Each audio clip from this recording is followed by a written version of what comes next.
Eh, t'y crois, toi? C'est de la farine et de l'eau, soit du sétan, version escalope à la crème.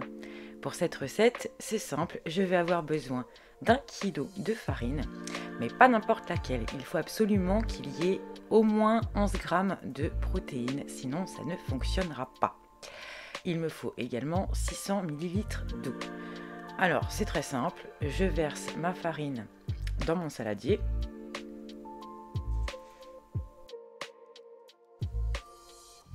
Je mets 600 millilitres d'eau dans mon doseur.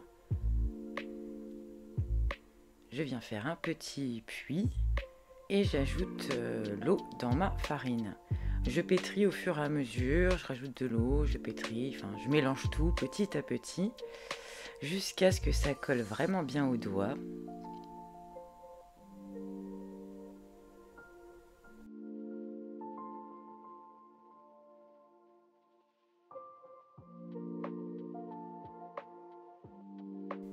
Pas très pratique tout ça, on va passer sur la table, ce sera plus simple. Alors on farine bien, on verse notre pâte sur le plan de travail et on va venir pétrir à la main de longues minutes jusqu'à ce que vraiment on ait une pâte, une belle pâte quoi, bien lisse, bien ronde, comme pour la pâte à pain.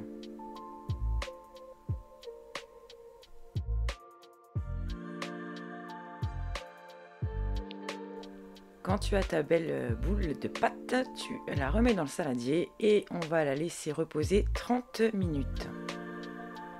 Au bout de 30 minutes, je récupère ma pâte, j'essaye de la décoller tranquillou du saladier et je viens la plonger dans un autre saladier d'eau. J'en ai mis beaucoup trop, j'ai fait une bêtise, alors j'ai essayé de vider tout ça. Je t'avoue que j'en ai foutu partout quand j'ai fait cette magnifique opération. Et on va venir gentiment malaxer la pâte, lui faire un joli massage, la travailler. En fait, ça va permettre de séparer l'amidon du gluten et de conserver que le gluten.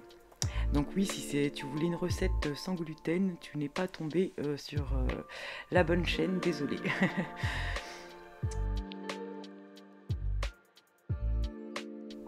Quand l'eau est vraiment trouble, blanche, qu'elle ressemble à du lait, hop, je viens m'en débarrasser. Je vais re-remplir mon saladier avec de l'eau claire et je répète l'opération. Malaxage, pétrissage, etc., etc.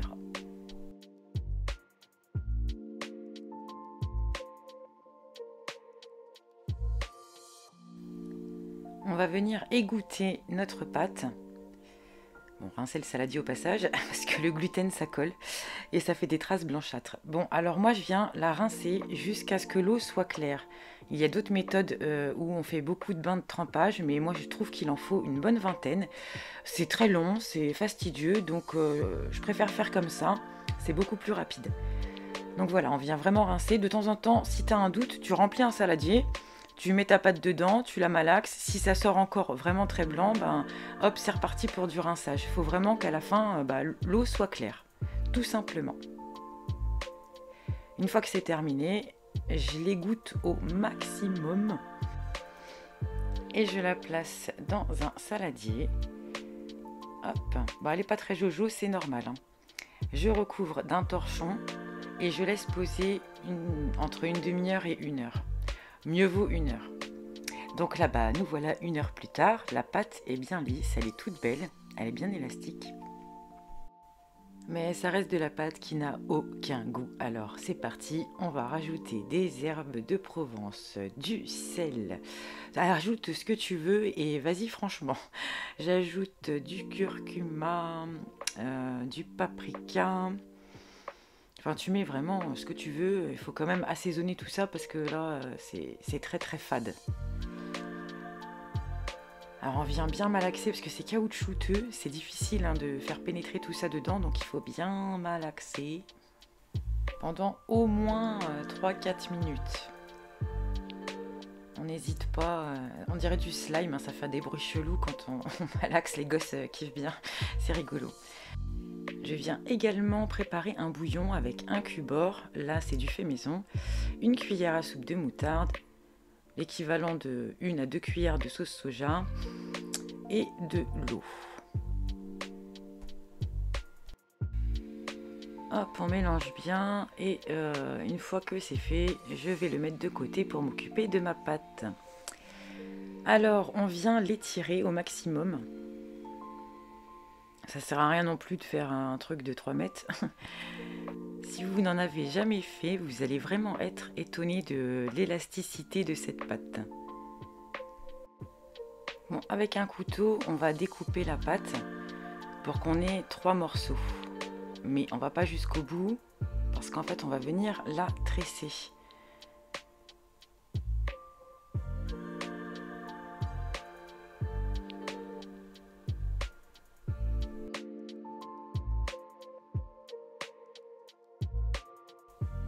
À la fin de ma tresse, je viens faire des petits nœuds.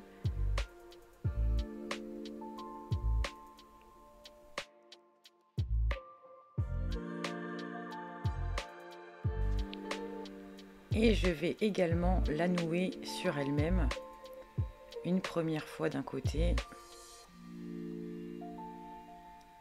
et une seconde fois de l'autre.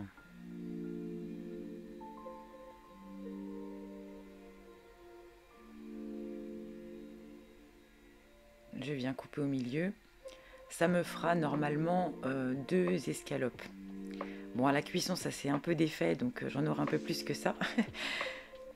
Alors, dans une poêle bien chaude, je mets mon huile d'olive. Et le sétan a besoin de 2 cuissons, donc norme. Enfin, il y en a qui préfèrent d'abord le bouillon. Moi, j'aime bien faire comme ça, donc voilà, c'est ma méthode perso. Alors, je viens la faire cuire comme des escalopes. Vraiment, c'est la même chose. Et une fois que les escalopes sont bien grillées des 2 côtés, je vais venir verser mon bouillon dessus. Le mieux étant que le bouillon recouvre le sétan. Et là, alors, je conseille au moins 30 minutes de cuisson. Donc, je vous avoue que j'ai rajouté de l'eau. Et du coup, j'ai dû réassaisonner également. Vous allez le voir après. Alors là, j'ai vraiment une consistance qui commence à devenir, enfin du moins à ressembler à du poulet, c'est sympa. Et comme je vous l'ai dit, voilà, ça s'est un peu détaché, donc il y en a que j'ai découpé, on s'est fait plusieurs morceaux. Après là, je l'ai fait de cette façon, mais vous pouvez tout faire, hein, des nuggets, des boulettes, enfin ce que vous voulez. Donc voilà, je remets quand même un peu de sel, un peu de poivre. J'ai également rajouté un bouquet de persil dessus. Donc là, je les ai fait à la crème avec des champignons, mais vraiment faites comme vous voulez. Donc voilà, opération découpage maintenant, voir ce que ça donne. Alors si vous ne connaissez pas, ça reste un peu plus... Enfin, c'est fade quand même. Moi, je vous avoue qu'à la maison, ils ne sont pas très fans, mais je voulais vous présenter quand même cette recette parce qu'elle est très riche en protéines et que si on cherche une alternative à la viande, c'est génial. Et là, vraiment, j'ai une consistance de poulet, c'est magnifique. En tout cas, si vous voulez essayer, à vous de jouer. Ciao, ciao!